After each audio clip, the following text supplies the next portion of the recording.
Hello and welcome to the latest edition of the Lockdown series, and I'm delighted to be joined by current Down Manager Paddy Tally. Paddy, thanks very much for your time here.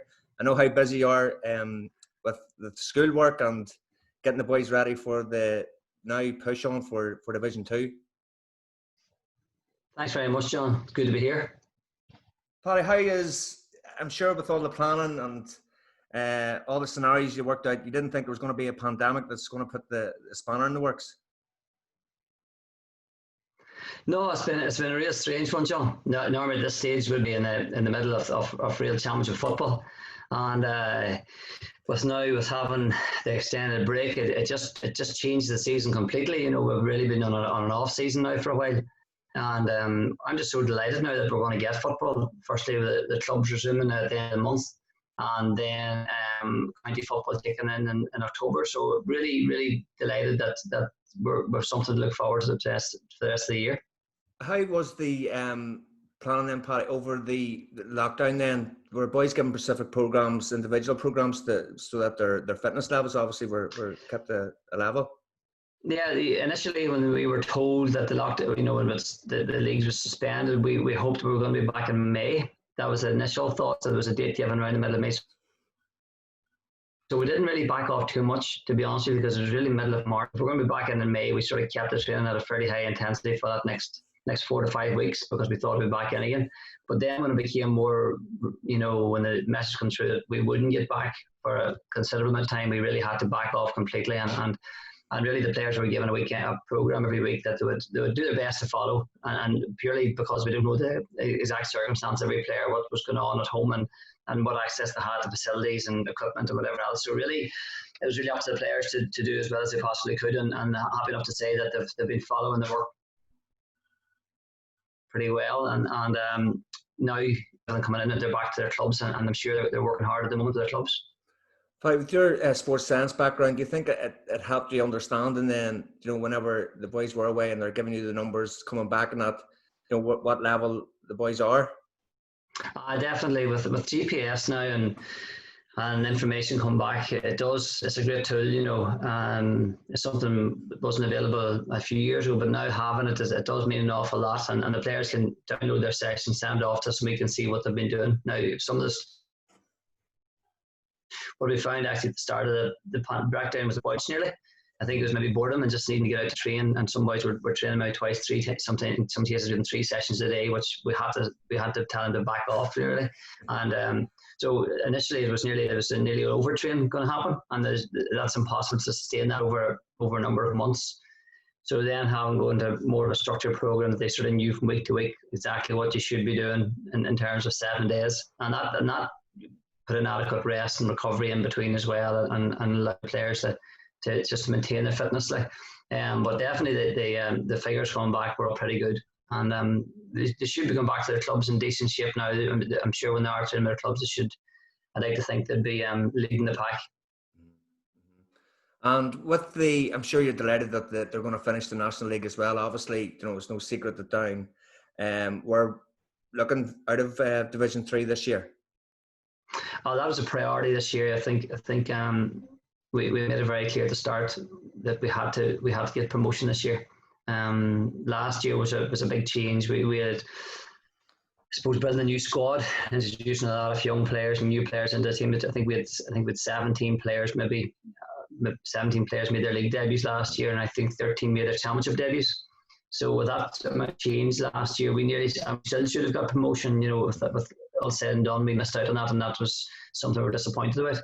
But this year, it's been a fair bit of change as well. From the turnover in the squad, it's been quite different. But I felt that year's experience was good for the team, and I felt this year we did set our target at the start of the year to ensure we get promotion. And we're in a position now we can get that. We have 2 games left. Thankfully, those 2 games now have been penciled in for the middle of October, and we hope that we get the performance right to achieve that. The Leitrim away, I believe, and then is it Louth away as well? Probably the 2 fixtures Leitrim left. home. Leitrim home. Leitrim home and Louth away. So we have That's the confirmation. I guess the weekend of 15th or 16th of October Okay. for the Leitrim game, and then the following weekend for away to Louth. So now, listen, there's a lot of water to go under the bridge from now and then regarding the club leagues and club championship. But whatever time we get the players back, we have a new focus, which is really good enough, and look forward to that. And the structure of the championship then, Paddy, I suppose that like anything, it was either going to be an open draw or straight knockout with the provisionals. How happy are you with that, or is it just get on with it? I wouldn't be overly delighted, to be honest with you. I think this was a missed opportunity. I think in the year a few months back I was asked this question too, and I felt this was the opportunity to throw it open. If you look at the reason the open draw, the reason we moved away from that the old system was to increase the level of opportunity for and fairness throughout the country, and we're back to it again. So it seems it's a really good step in my opinion. Okay, we are constrained by the pandemic and the way things are this year, but I felt that the GEA just went back too quickly to the old system without exploring. Was there an easier way to do this? Could we have done it in an open draw system? Could we have kept them? Because really, Ulster Championship becomes a minefield and a battlefield now, and we look across Ireland, and we see that some teams will win 2 matches in the Ireland semi-final, where in Ulster you could possibly have to win 4. And the amount of teams that are in Division 1 that are in Ulster compared to Division 1 that are in other provinces, it isn't really fair, and that's why we moved away from it. So we need an opportunity to open this thing up, go for an open draw across Ireland. Let's see how it works. Just like a nearly an experiment. The best teams will always come to the top anyway. The best team will win it. So I don't think there shouldn't have been a fear among the GA to go for that this year. But maybe they have their reasons. I think probably a lot of it may do just to purely administration. That the provincial councils look after their own competitions from admin point of view and organisation point of view, and maybe getting venues organised and that. So maybe that was part of the thinking behind it. But listen, we can't. At the same time, I don't want to be too hard on it, because if you had asked me this year 6 weeks ago, I'd have took the arm off for it, because we didn't think we were going to get any football. Yeah. So now we just have to settle for it and get on with it. No, I can see your reasoning, especially whenever you look across and Tyrone are playing Donegal, which could have been like potentially semi-final, even final. So that's a massive game, an Ulster Championship game, and you have 2 of the best top 6 teams in Ireland, maybe sitting there facing each other in a knockout game. One of those teams is gone, and it's back to the old days. If we remember back to the 90s, I remember 12 weeks of inter-county pre-season for 1 match in May, and if you're beaten, your season was over. And it was, when you look back at it, it was very, very difficult. And everything was based around champions at that time. And thankfully, the National League has taken a bigger part now. The National League is a really good competition as well, balanced, and it's structured in a really good way now. But the Cork and Kerry's and all 2 big teams, they're going to meet in a Munster semi-final. One of those is going to go as well, and it is tough on those teams. The big teams this year, they aren't going to get a crack. But listen, if an open draw situation, you 2 teams drew up like that, 2-1's going to go. So it's probably the way it is.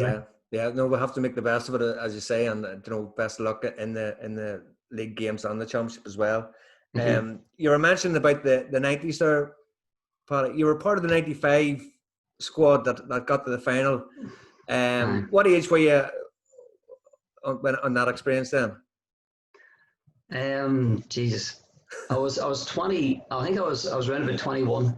I just turned 21, 22, and I was at St Mary's at the time. I think it was maybe 3rd year at the college. I got called into the squad. I was in for a few years, but it was a great time. I thought those 90s were really enjoyed it, and it was probably on the back of what Down were doing in Derry and Donegal. That was a really high time for Ulster football, and there's just great rivalry among the counties that time. I remember I started college in '92, and at that stage, you're playing Sigerson Cup football or Ryan Cup football against the best players in Ulster. And Queens were laden with good players, like James was playing, James McCartan and Anthony Tohill, and Cathal O'Rourke and Brian McCormick and Paul Brewster and Kieran McGeeney and all these lads playing for Queens. And then if you're across to Jordanstown, you had a pile of Down players, you know, that were and other county players that were really, really good at Jordan City. And in some ways we were mixed with. We had a few good players from Tyrone down Armagh, all stuck in together. But every one of those college matches was held for leather. And it was all back, and then those lads were going and playing for the counties, National League matches, and then championship games. So we were at a real high time of football that time to be involved in at university level that time. You really saw how good those players were. But it was a brilliant thing to bring you on as a player. Because if you were going out in a college match and you're being picked up by one of the better players, you really had to be playing really well. You know, you're marking one of the county footballers that's established, maybe pushed himself to be a county player. He was there to prove how good he was. You had to prove how good you were. So I think on the back of that there, definitely improved your football. And I probably on the back of that, I got been called into the Tyrone squad in early 95. And it just was a great year to be involved in it. You know, we didn't win it. And unfortunately, we weren't able to carry on the dominance, but to be part of a squad that gets in an Ireland final and experience all that was really, really good. 96, then we were beaten by Meath in a semi-final, and that was a day where we basically got beat out the gate every way. And I think really that was hard in Tyrone because we never really got back after that until 2003. You know, there was a lull then for a few years where we never got back until we eventually won. But it was a great time. Though in 90, I thought were brilliant, and I thought that we were very much inspired by the Down team of the 91, 94. That Down, you know, those two Down teams were exceptional. It's only when you look back now. Lucky enough, I was at the end of the celebration event there earlier on in the year in the Canal Court, and the Down team of 94 were honoured, and it was a brilliant night.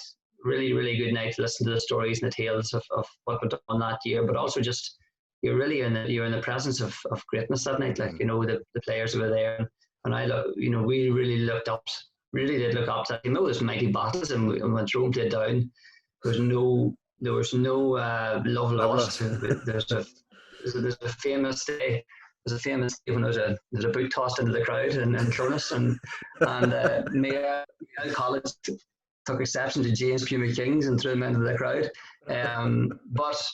But that was what it was that time. There was no quarter asked, no quarter given in those games, and there's a real rivalry there in those years. And I think that's made us football really good, and I think that helped Down as well to achieve their All Irelands was the fact of being pushed to the pin of their collar in provincial level too.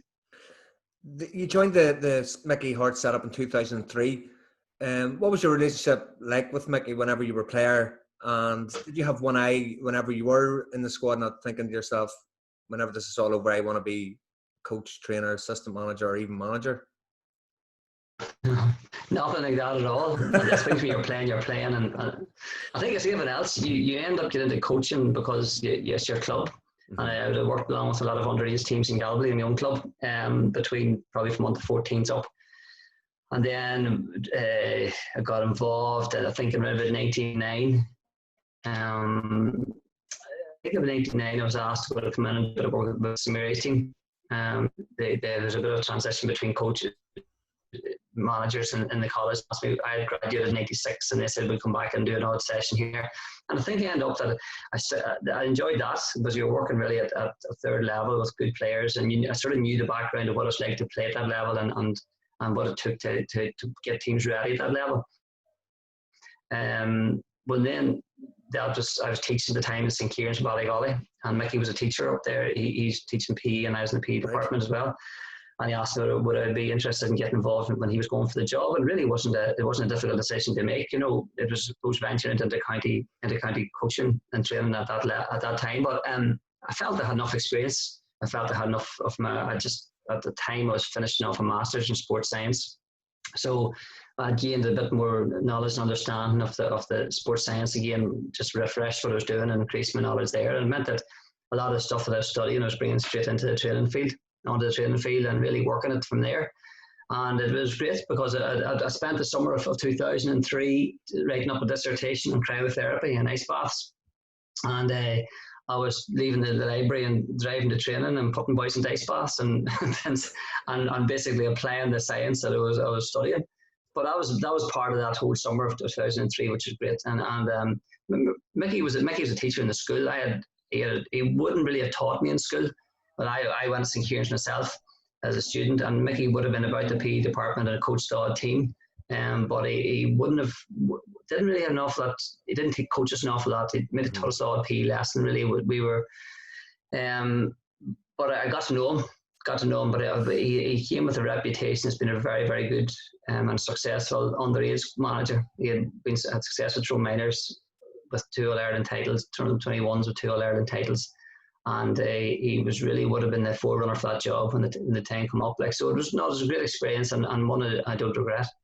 No, sure. And what was your role then with the Tyrone? You had this group of under 21s, and you're known for your man management as well, Paddy. Like, was it to integrate them young players with the older players, and get them, I suppose, their training levels up? And there wasn't really much integration to be done. These guys were very tight anyway. If previous to 2003, Tyrone had won the National League in 2002. Art McCrory and Eugene McKenna had started to integrate a lot of those young players in. So a lot of them were already playing with the squad. When Mickey obviously knew them very, very well from his time. He had them from minors on through. So when he's managing the team, you could clearly see there's a very strong link between the manager and the players. There's a strong relationship there. There's still a few more senior players. There wasn't that many, really, maybe about half a dozen players that weren't part of that under 21 setup. Maybe more, maybe 10. I think it was in the squad that weren't, that were a bit older. But once there was a really seamless integration there among the group, there was great crack. They were good friends, there was good fun. It's amazing to think that we were serious about what we did. Like, when it come to training, we trained very hard. We did what to do, but there's a fantastic bond among that team. That was a team that would have been great friendships off the pitch as well. And there would have been definitely a policy of every Sunday night after the game would have been a get together. And that was written into the rules of the constitution of that team. There would have been a get together in McAlears and Dungannon, and I think that team would have been very, very close off the field as well as on it. So I don't think there'd been. I think it's mad. And to be honest with you, regarding training, and it was joy to play with, to work with them, because really there wasn't an awful lot of coaching to be done. These are all really good footballers. My job was to make sure that they were fit, strong, and they were going to. I've always believed that, that to be successful, you need your best players on the pitch and playing really well. And one of the priorities is always can keep players and keep them injury free. And because they were young, they were 22, 20, 21, 22, 23, they were quite young, and physically you had a fair bit of development to do to make sure that they were able to take the knocks. But they were super fit, and they were able to play that high intensity game. So no, it was a really easy group of players to work with. No, it was an exceptional team, and it's always, that famous picture of them surrounding Kerry players as well. The condition of them players was phenomenal as well. And it's probably brought the GA in terms of players' fitness levels on as well, the forerunner. I think we got, 2002, Armagh had won the All-Ireland, and I remember watching, I'd been in Croke Park that day watching them beating Kerry, and I said to myself, that Armagh really, really put it up to Kerry physically. They're really, in the second half, like at half time, Kerry should have been out the gate and away, but missed their chances. But you could see the game change in the second half. You could see Armagh really getting stuck into them, physically getting wired into Kerry. And I think that changed, I think that changed. I don't think Kerry probably expected that level of intensity, that they got that day.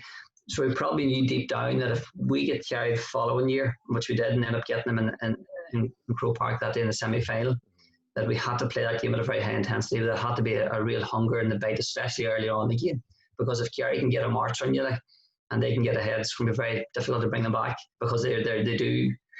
Kerry can be quiet for 10 minutes, going to rattle off 2-5 in the next 5 minutes. That's the type of team they are. Like, they're really, really good when it comes to taking scores. So we just had to make sure that game was played at a very high intensity. And I think that considering we lost Peter quite early in the game, Peter had come off with an ankle injury, but that stage it set the tone for the game. It set really the tone that this is going to be a battle in here, and really thrown with a team that were up for it. And then we'll move on to 2010 then, Paddy, where your first phrase with Down then. Opportunity missed, do you think, or how did you see the whole year pan out? That's the one that got away. It'll always be the one that got away. 2010. It was we just got promotion I was involved in 2009 with Ross and DJ, and with promotion of Division 3 to Division 2 that year. And I think that was a big thing for Down, just to get back up at a higher level. So when DJ and Ross were stepping down as managers, then asked me to stay on as a trainer for the new management. So when James came in, I was able to bring Brian McCaver came with me. I'd worked with Brian before. And he was great. I just knew he'd be a great man to work with that Down team. They were a young team, a lot of good players. They just needed somebody maybe with Brian's a lovely way of working with players, especially he's like a father figure among a team, And it allowed me and him to get on with the coaching and the training of things. And James was able to manage the group really, really well and tactically very good and astute in how to set up the team and that. So that team are really starting to rise. 2 or 3 things happened that year, and once they got back to Division 2, during that winter, Marty Clark decided to come home and wanted to play for Down in 2010, and that was a big thing for Down. For that time, Marty, there was just something Down needed. Marty Clark at that time, he became a pivotal player. The following year, his free taking was very good. His passing was very good. He was able to, when you had like a Benny Coulter, Paul McComiskey, John Clark inside, you'd Connor or Mark Poland, and you had Danny Hughes and Marty Clark in the half forward line. You had boys then that could put their foot in the ball and hit the pass and then said you were going to score. And then I suppose the other thing we had to get a defensive system in place. The one thing maybe Down at that time, that the team effort had fought, one thing that we weren't particularly good at early that time was we were leaking a lot of scores to the back. Yeah. So once you had a defensive structure in place and you had that wee bit of leadership, which Ambrose Rogers really gives that team. Ambrose really grew as a captain that year. Benny was very good as a leading player. Danny Hughes, a few of those older players, Declan Rooney, Benny McVeigh goals. And those few older players then give great leadership. And that team just evolved as the season went on. We got promotions from Division 2 to Division 1. And so that's 2 promotions back to back. And you could see that team starting to grow. But then as the season went on, the championship, we were beating Tyrone in Casement Park in the semi-final also. And it was more inexperience than anything else. Tyrone were cute. We're just, we had one, Tyrone had won, I think, also title in 2008. Again, and just you could see that day that wee bit of experience and know-how stood to Tyrone. But when Down got a motor in that year in the back door, once they got over the first round, the confidence grew in the team, and before they knew it, they found themselves in a semi-final against Kildare, and they knew one more step and you're back in the final, which happened. So it was a real roller coaster of a ride. But they showed their credentials, and just really unfortunate in the day we didn't finish the job off against Cork. With the training as well, Paddy, I was talking to Marty and John about this, and they were both saying that the trainings were fierce. And I suppose you come from Tyrone background and seeing what it takes to win All Irelands and get the finals. Your training levels do have to match what you're going to come up against every Sunday, or. They probably have to do a bit more, John. To be honest with you, you can't take it. You have to be nearly training at a higher level. You have to bring a level of intensity to your work that's actually higher than what you're going to face in a game. That's nearly a prerequisite of getting the team ready for that, because that the day you play in a high level championship game, it's going to be fiercely intense. So in 2010, we would have trained really hard. The boys would have put a big shift in, and it's hard to sustain that over a long period of time. But for when you have a team for a year, and that particular time, you have to put the time in, you have to work in, and they did, and we did play it really on the edge as much as we possibly could, and it worked well for that particular group of players. And how was your relationship with the players? Like, it must be, if you're beasting them every night, and you're and then you're trying to build a relationship. I'm sure they were cursing me up. I'm sure they were cursing me up and down different times, but to be honest with you, they seem to enjoy it. Mm-hmm. They really, and I have to be honest with you, every county team I've worked with, boys don't mind hard training. Mm-hmm. Players enjoy training. They don't mind putting the work in. It's part of being an elite athlete as such. You expect that, and I think that anybody that that sort of questions that at this level, really, it's not the place for them. Because if you want to be compete at the top table, you got to be prepared to put in, really, really hard sessions, and you have to put yourself through the middle, both physically and mentally and every other way. And otherwise, you'll be found wanting, and you can't take that chance. Yeah, and obviously you had a great relationship with Brian, because he then brought you with him to Derry then, Paddy. But Brian wanted him to take the Derry job on, and he asked me would I go with him at that time, and I did, and Brian, to work with Brian McCabe was really, really good. I learned so much from working with him. He's just a good man, a really good man manager, an encyclopedia of knowledge when it comes to Gaelic football, and we had 3 really good years in Derry. Now we come up with short and big games, but we got to the National League final, beaten to the Dubs. We had a sort of team, I think in Derry we went from Division 2 to Division 1. We won the Division 2 title. We went to Division 1. We went to the National League final the following year, and the following year we competed really hard again. Now the championship games, we got beaten by Down actually in Celtic Park. I remember we played Down in a really good championship match in Celtic Park. Down who got the better of us, but then the backdoor we drew Down again, and then we got a revenge back in Down that day, and but really good championship matches as well. But it was a good experience. Derry players are a bit like Down. They're very natural footballers, very, very natural players in Derry. They love playing the game. They come from good heartland of GA clubs like Down. So we sort of knew going to Derry you're gonna inherit a bunch of players that were quality. So in a few good years, we enjoyed a bit of some great battles in the Championship. Donegal ourselves run up against each other a few years, and there was mighty stuff, real edge of the seat championship matches as well. But we just come up that little bit short. I think the year that we beat Down in the qualifiers, were going really well that day, and I thought that this team was turning out. But then we had a lot of injuries. We lost PG McCluskey, who was standing that day against Down in the middle of the field, and we lost him to Cruciate that day. And it seemed to be that by the time we come round to later in the qualifiers, we just lost too many players, and we got picked by Galway, believe it or not, in the qualifying game in Galway. And it was one of the things. Our last match actually after that game, Brian stood down from it. We got a black card. The black card rule that time was you couldn't replace the player. It was a brutal decision, and Brendan Rodgers got sent off for a black card. He actually tipped over his own foot as he ran out, and Conor Lane sent him off, and we couldn't believe it. There was a very dubious claim for a penalty. We should have got a penalty later on in the game where Keelan O'Boyle was going to fist a ball in the back of the net, and he was pushing the back, and he didn't give it. They got up the screen, scored a goal, with game over. So we can look back to those games and with regret. But yeah.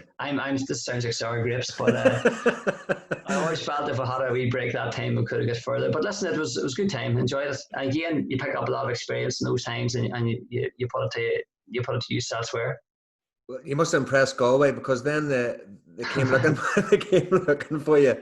But is that anything, Paddy? A coach is always hailed a genius whenever it's working, and then it's whenever it starts to break down, then you're the worst in the world. Oh God, you have to be very aware of that. How'd that come about, the Galway?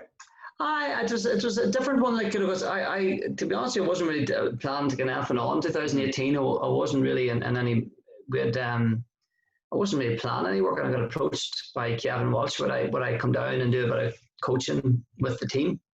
It was something different, it was an opportunity to see, because we are very parochial here in Ulster, no matter how much we know each other very, very well.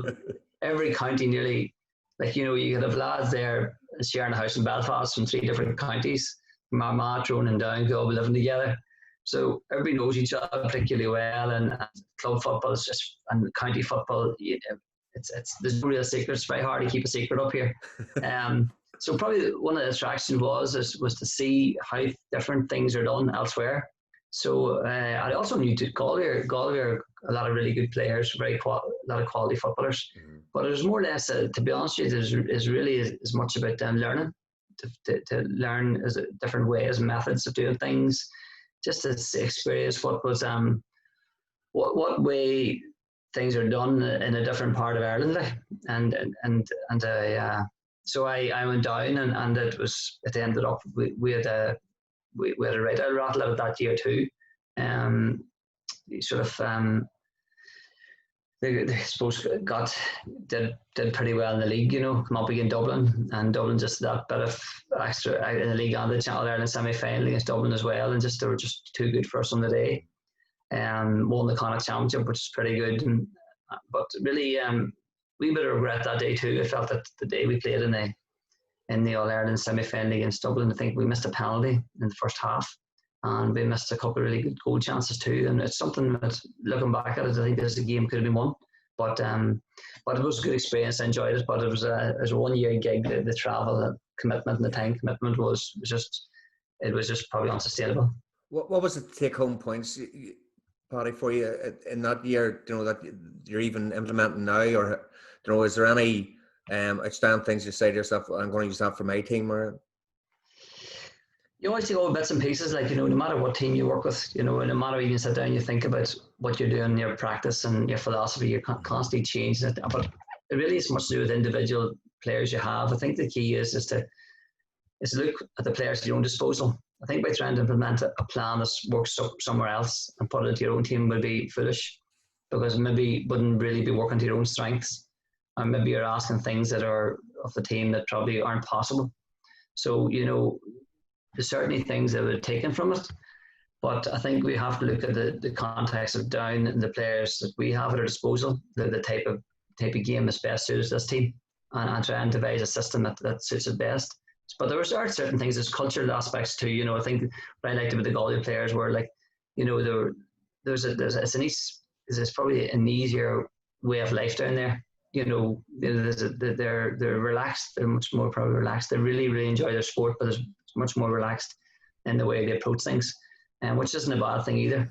To see that side of things, because I think we're very intense up here. I think in Ulster generally, it's very, very intense. So sometimes, but having that just be a bit of a more relaxed attitude, you can see things a little clearer. Mm-hmm. And because I wasn't really on the sideline and that with working that team, most of my work was done in the stand, feeding down into information onto the ground. It's a different environment, so you do see things differently, which I think that some of those things that definitely will run with our team. Mm-hmm. And you took the reins then. You were headhunted by Down, Paddy, a group of players, ex-players. Obviously, you were touted at the start. They went out, they identified you. Do you think that with winning the Sigerson with St Mary's was a massive coup for you, in that now you were being looked at as a potential manager? It's your first win in the Sigerson, I think, 1989, for a relatively small, if you don't mind me saying, university in terms of Sigerson. How did you find the process of becoming your own man then as manager? I suppose the Sigerson was a massive thing for us, the college. Like, we had been trying to win that for so many years, and we had come close. There's a number of years we've come very close to achieving it, but we didn't get over the line. But that 2017 was just a year where everything clicked, and we had a really good team, good players, but their attitude was top class, and we played really well. We had to, to win the 4 rounds of it from the start. Every game you're playing against the top universities, we had to really play extremely well. And we did, and we achieved it. And that was a really good thing for the team, good for the players. It was good personally too to achieve that, because it was something I really wanted to do. And but it's done. And then that, I suppose, opened the doors for something else. In 2008, as I said, 2018, I didn't plan anything but that year of experience in Galway. Mm-hmm. And I think maybe then that stage I probably was ready for to be a county manager. I had been approached for years in between to take on county teams, right, to manage county teams, but I didn't feel I had enough experience as a manager. I could have went in and taken one on, maybe been okay, but I just felt that I needed a bit more time. I just felt I needed to be really ready. That if you are going to take on a county management team, that you have to know your game inside out as best as possible. So I felt that when Down came along, I felt I had enough experience at that stage to step into that role and to take on the team. At that stage, I had built a coaching team around me at St Mary's that are good men, mm-hmm, that I could trust. and they had the gain of experience of my methods as well and how to do things. And we've been working together for a number of years. They were all part of that successful Sigerson management team. And it meant then that when we integrated that into the Down setup, and it meant it was sort of it's quite fluid. And then obviously bringing in Benny Coder. Benny was in for a year with us, which was great. And Kevin McGuigan come in. Kevin does a lot of the work on the stats and the video analysis work. And this year Mark Dorn's in with us, and really having that Down input as well is crucially important for what we're doing. On the coaching end of things, Mickey Walsh has joined the team this year as a physiotherapist too, and Mickey's comes from a good background of coaching and management as well in his club, and I've a lot of knowledge and strength condition as well, which is great for physiotherapy. So just the way things worked out, I was able to assemble a group of people with Mecca Trust, and it's really nice to have that there, because we just basically implemented our plan, our program into the squad, and so far it seems to be working. We're starting to get a system in place and a management system in place that the players are enjoying. Hopefully but they seem to be happy enough. But we need it. But we all know that the key will be results and winning. We're not foolish enough to think it's just all about enjoying themselves. We have to be winning games and being successful. So that's our plan. Do you think the age profile of the squad helps as well, Paddy? That they are relatively young, inexperienced at county level, and they can maybe take up your methods a wee bit quicker than say that being there under 3 or 4 managers? I think that definitely with young players you have an opportunity to mould them in a way of playing that you want. You can put your system in place, but I think then again I think that, and there's definitely enthusiasm. There's a real enthusiasm with young players. They really want to do well. They don't ask any questions when it comes to training or getting on with the work, and and they do all that really well, and they want to learn. And this is I really enjoyed it. This particular group of players, they all want to learn. There's a real eagerness there, a thirst for knowledge. That you can see that in our training, in our meetings, in our coaching.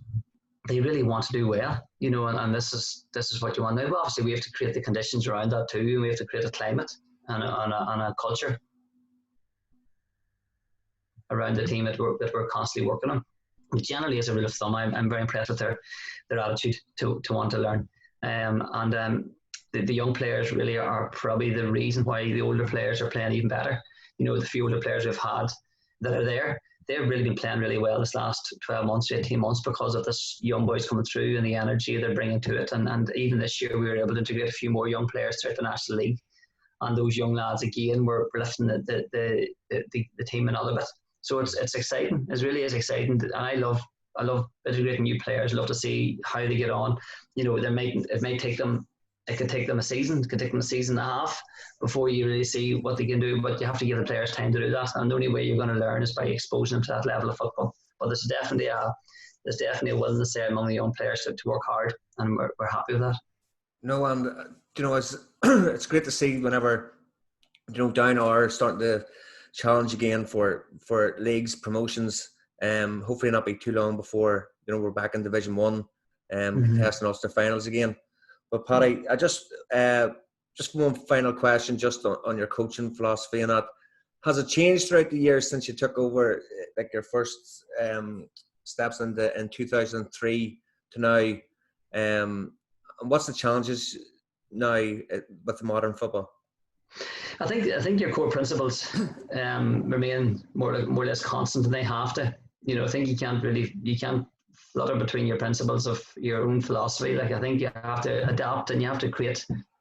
We terms in teaching, we talk about PPP, your personal practical philosophy, and that's really important. Especially in physical education teaching or in coaching the teams, you have to have your personal philosophy that's based on your practical knowledge and how you apply that, and that's really important. And I think that the principles have more or less been embedded way before I even started coaching. I think this comes from playing, comes from my own club, comes from your beliefs and where you come from, your upbringing, everything about you molds you to what the person you are. You translate that onto your coaching as part of your coaching philosophy as well, and you learn that through how you're coached yourself. Things you do, things you wouldn't do, and how then when you start coaching yourself, you're constantly evolving your own practice. But if you have good core principles, that's a good start, and you have to stick by them. then as you go on, you learn, you change, you adapt. Sports science is changing. The basic science is always the same. The human body works the same way all the time. You know, how you train it is important that you get it right. But you do change and adapt different methodologies at different times to change, because really you can't keep going back to the same thing all the time and expect the difference is going to be the same, because things will change. You have to be innovative and change the way you do things. But generally, as long as your changes are for the better, not just for the sake of doing it, there has to be reason why you're doing it to improve. And I think my philosophy has just gradually moved away. Well, it's in 2003, that's 17 years ago now. Mm-hmm. I think probably looking back at some of the stuff you're doing, again, it's hard to say, because if you've good players and they're successful and you're working with them, you can't really complain too much about it. But a lot of it was down to, I still go back to that and say a lot of it was just down to ability of the players. Really was down to good footballers just knowing what to do themselves, and there wasn't an awful lot of coaching done. It was really get them fit, put them out there, keep them injury free, and let them play. I think things have moved on a bit now since then. I think the game's much more tactical now. Mm-hmm. I think that you could see that maybe Donegal definitely changed an awful lot. That Jim McGuinness is, the year before he won the All-Ireland, he got slated for the performance against Dublin in Croke Park. I think it might have been a 6-5 game or a 7-6 game, something really low scoring. And it was like the death of Gaelic football. 12 months later, he wins the All-Ireland, and there's the rebirth of Gaelic football. So, but he definitely brought a different tactical element to it. And I think since that there, you can really see tactics have become a bigger part. In Mayo, tactically very good on the James Horn. Obviously, Jim Gavin and Dublin extremely tactically very good. Kerry have adopted a lot of tactical game now compared to what I felt in Galway. Galway are tactically very good. I learned a lot from the way they tactically set up in games and the way they played and how they went through did their analysis too. So, you know, the game has evolved tactically. I think that's the one big change has been since 03 or even 05 or even just this last 10 years. Teams now are tactically setting up much more organised, much more structurally, and it's becoming more difficult to break those teams down at the top level, because they're very, very good at it. I felt that Donegal, when we played against them when I was working with Derry, like, you know, since those 2 or 3 years in Donegal, you're really the pin your collar to break them down tactically. They're exceptionally good. How do you get that, Paddy, that tactical awareness? Is it just repetition and, you know, breaking each move down, or is it letting the players decide themselves where to be? I think I think you have to spend a lot of time on the field doing it. I think there's only one way of building that into a team is repetition and doing it constantly. And then be prepared for what if it doesn't work out. How do you change it if it doesn't work out? And then that's where you have to have your players being able to think on their feet and for them to go and play as well. But I think players like structure. They like to know there's a plan. I don't think anybody likes going to do anything now in football just going off the cuff. It doesn't really work. It's okay to an extent, but if it's not working, then what do you do? Mm-hmm. So I think we have to have that balance between being tactically sound, but being let players be creative as well, you know, and not limiting their individuality or their ability to make the right decision. You have to encourage that. So I think a lot of stuff you do in training has to be based around allowing players to make the right decisions and encouraging them to take risks as well, and not to be afraid to take risks, because really the teams that are more successful are probably the teams that are players will take more risks and go for it. You know, you can become too much of a slave to a system, which wouldn't be good either. Like, so it's just trying to get that balance. But certainly you have to have a structure, but you also want players to be able to go out there and play. Oh, that's brilliant. Just it makes total sense. So I can see the headline now. Tally says down for all out attack. Where's that headline going, John? Who's watching the show? Paddy, thanks a million for all your insight, and it's fascinating to see where you've come from, how you've developed as a coach and now as a manager. Thanks a million for sharing your insight. It means a lot for your time. Best of luck. Thank you, John. For the two remaining games, and all the best in the championship, and hopefully we'll get Ulster final.